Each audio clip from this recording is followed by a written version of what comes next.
studios of WFAN. This is Mike Francesa on the Fan on this Monday, the 21st day of December, the first day of winter, although you wouldn't know it, obviously. It's going to be 70 on Christmas Eve, which listen.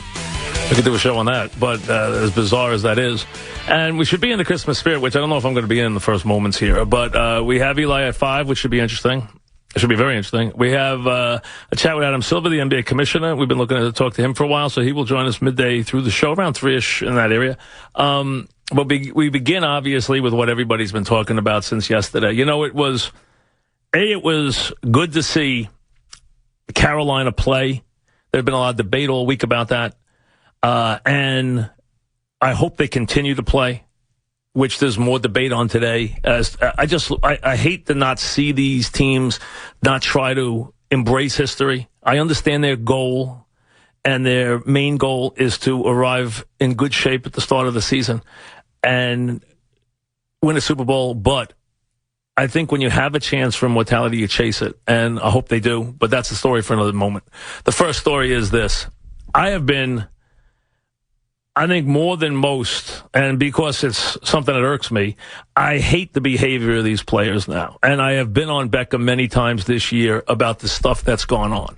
And what I've seen in the last couple of games, the wagging of the tongue, the nonsense in the end zone, the me stuff, to me, it all boiled over yesterday in one of the worst performances and worst, completely self-aggrandizing, just nonsensical, dangerous at times performance by Beckham yesterday. I mean, here's a case of a player who just has gotten so big so fast while his team has won absolutely nothing, which is what you detest about what goes on in sports now.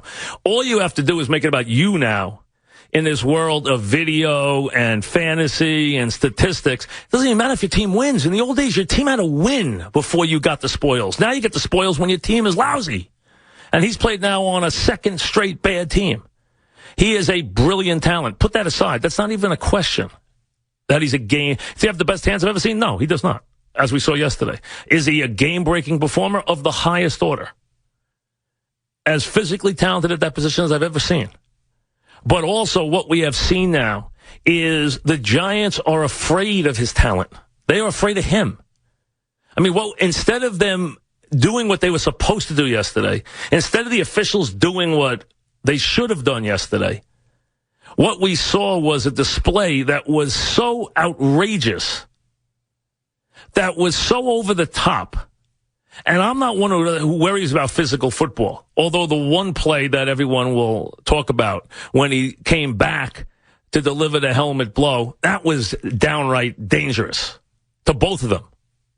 And luckily nothing happened there that had any severe repercussions.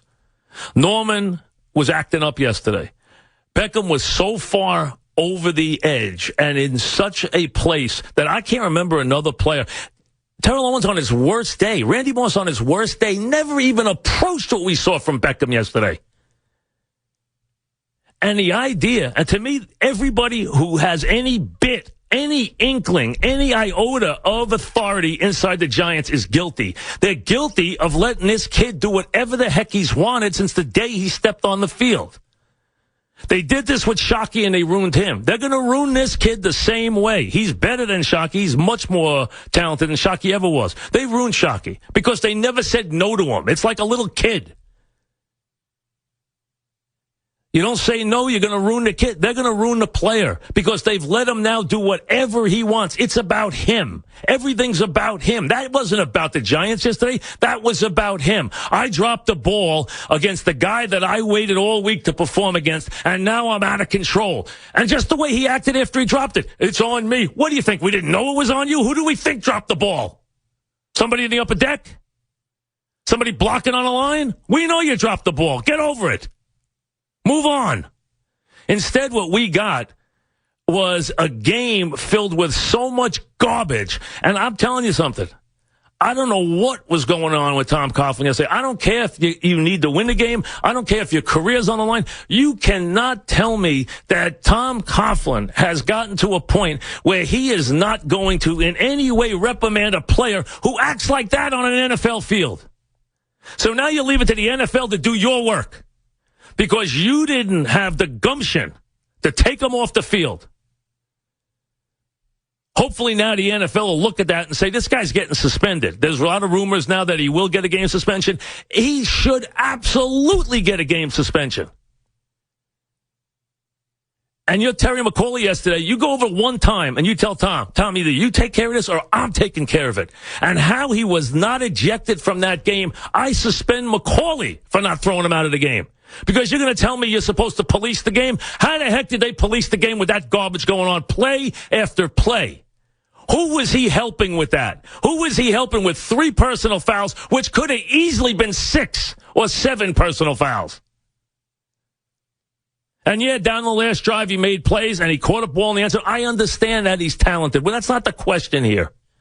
The question here is, are you going to let this guy with his talent just basically run all over this franchise where there's no rules for him, there's no decorum for him, nobody on that team, not the owner, not the general manager, not any of the coaches, not the head coach, his position coach, the coordinator. Nobody says a word to this guy. It's almost like they plead with him. They don't discipline him. They don't guide him. They plead with him. They beg him to stop.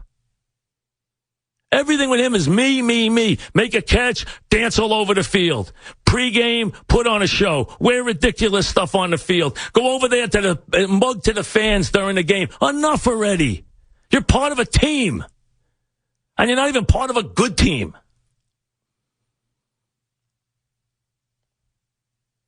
And I blame everyone. I blame the owner. I blame the general manager. I blame Tom Coughlin. I blame Eli Manning. You know what? Take them aside and say, listen, you can't do this. It's got to stop. Nobody there is going to say anything. You know why? Because what it's become is it's become an act where they're all bit players and it stars Odell Beckham. And that's it. It's almost like you watch a Giant game and everyone's just waiting for Beckham to do something. Beckham, Cameron Beckham, everything Beckham. Beckham on the sideline, Beckham here, Beckham there. And if Beckham's not playing, well, then you know what? It's not anything else to watch. And it's almost like the rest of them are just walking around as supporting characters instead of being teammates. Maybe that's why the Giants haven't won in years now. Give the Giants credit yesterday. They fought back against a good team. They fought back. Things broke wrong. They had a big, bad part of the game where they got beaten up. Carolina helped them with some mistakes, but they battled back. They battled back because they have a quarterback who's good in those spots. They have a quarterback who makes plays in those spots. Is every play perfect? No. Did he throw a bad pick? Yes. But he made a lot of plays in that game, and they weren't all to Beckham. They made one to Beckham, and that's it. That's all that matters. It's all that matters to Beckham. Go over there and start mugging again after the kind of nonsense, garbage that he put on there. How was he allowed to continue that? I mean, he embarrassed that franchise. He embarrassed everyone on that team. He embarrassed every coach who wore a uniform. He embarrassed everybody with a Giant anywhere yesterday. You're going to tell me John Mara sat upstairs and was proud of watching that? If he was, he needs his head examined. You tell me Tom Coughlin was proud of that? I watched the postgame. Tom didn't even criticize him in the postgame. Well, he and I will have a talk. I'm not going to get into it with you here. Oh, really? No, Tom, let him run all over the field like a clown. You're going to tell me that's Tom Coughlin who came to the team talking about the team needing discipline? Want me to drag out Tom's first speech? The Giants are in desperate need of discipline. Oh, really? Where'd that go? That's how you're supposed to run your team, Tom. It is time to leave. Because you know what? Why do you want to be associated with that?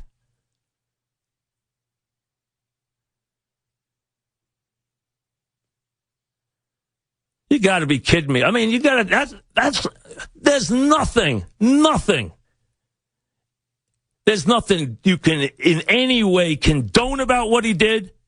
That is just him trying to win an individual battle against a kid he went back and forth with who's got a big mouth too all week. So now we're going to do that, but we're going to make that bigger than the game. You went over and you saw the Panthers talking to Norman, talking to him. You saw the coaches talking to him. You saw everybody trying to calm him down. He tried to get out of it for a while. He tried to calm down. Beckham wouldn't let him. Beckham could have had 6 or 7 personal fouls. He's sticking his hands inside the face mask. He's punching on every play. Wait till they look at this thing. And you know what we probably missed on TV? How would anybody in their right mind condone that garbage? And I don't care. You know what? There's got to be some things that are more important than winning the game. He was a part of the reason why that game got chaotic. He wasn't helping that team yesterday. Yeah, at the end of the game, he helped the team. I'm not telling you that he's not their best player. He is. They have 2 big-time players. We know that. Now you hear that everywhere. Oh, they have 2 players. Well, I've been trying to tell you that all year. This team isn't that good. And he's a great player. I'm not saying he's not, but you know what? He's got a lot to learn. Because all it is about him. It's not about the team, and it's not about winning. It's about his performance. I can't believe that he thought he could get away with that, but he does. And on the sideline, they were pleading with him. Nobody did anything.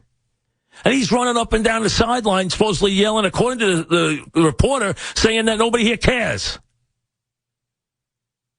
Should have been put on his rear end or sent to the locker room. And I'll tell you right now, Terry McGauley should be suspended for not throwing him out of the game. He should have thrown him out of the game. He should have thrown Norman out of the game, but he should have left first.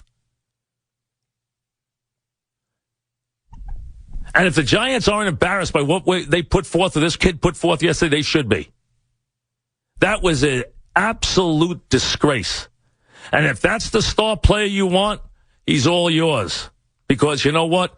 That's not a star player to me. That's not a class player. That's not a good player. That's a guy who, for all his abilities, has become a complete clown in every way. He's been edging this way all year. And you saw it yesterday. When it didn't go his way, he acted like a 3-year-old. A dangerous 3-year-old. He's lucky he didn't get hurt. He's lucky he didn't hurt somebody else.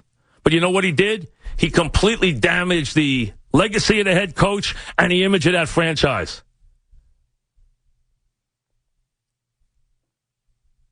It made me sick watching that yesterday. Back after this.